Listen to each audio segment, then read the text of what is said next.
Anyway, in the process of me trying to fill the void and the emptiness I felt as of then, I came across someone, a Muslim brother, kind of started dating, and while we were dating, I never saw any red flag in this dude. Like, he knows what to say, he knows what to do at like the right time.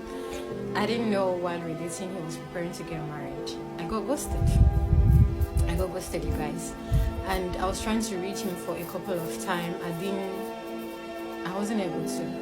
Then that December 2023, I was just trying to focus on my energy and my business and, move on and just let whatever happen. If you reach out, no problem. If it doesn't, no problem. Then I began to experience setback in my business. I produced fruit juice, smoothie, and date syrup, all kinds of fruits, snacks. My business began failing. I remember somebody ordering for, I made 150 something bottles of juice I was supposed to deliver to some people. I woke up the next morning, every juice in my freezer was already and there was light. It's not as if there was no light, there was light, but my juices were bad. My freezer got bad all of a sudden. After fixing it, I spent 70-something thousand naira fixing my freezer. It wasn't working, and it felt like every door was just shutting in front of me. I lost my job.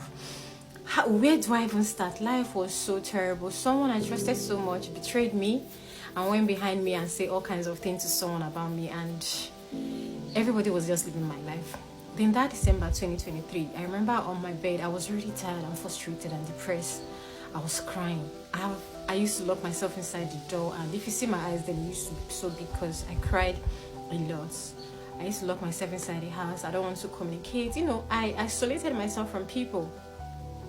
That December, I called a friend of mine who attended a particular church, and I explained to her that, dude, I'm tired and I don't think I can do this anymore because I'm already I'm frustrated. I've tried whatever a Christian should try and it wasn't working. Then she prayed for me. She told me to be prophesying some words.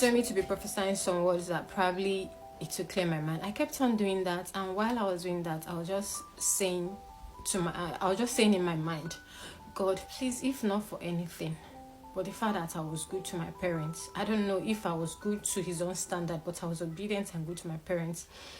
He should just allow me to experience happiness and peace of mind for just, even if it's 1 hour, one day, because I don't think I've ever felt full peace of mind and happiness, like wholesome.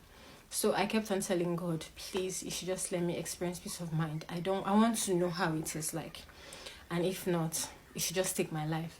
I was about to unalive myself, and I just sleep off. Those 5 seconds drift. Like you just sleep and I would say is even up to 5 seconds. But I was saying whatever I was saying in my mind, and I dozed off, and I just heard a voice in my head. The only way you can find true peace of mind and happiness is in Islam. I'm like, but I woke up, I called my friend who is a Muslim. I said, KB, please, I want to become a Muslim. He laughed. Because he was surprised me be a Muslim. I'm like, yeah, I want to be a Muslim. He said, okay, let him call his imam and know if he can perform shahada for me. And he called me back, and lo and behold, I took my shahada. You people will not believe what happened. Every weight on my shoulder, that tightness in my chest, that darkness, that cloud of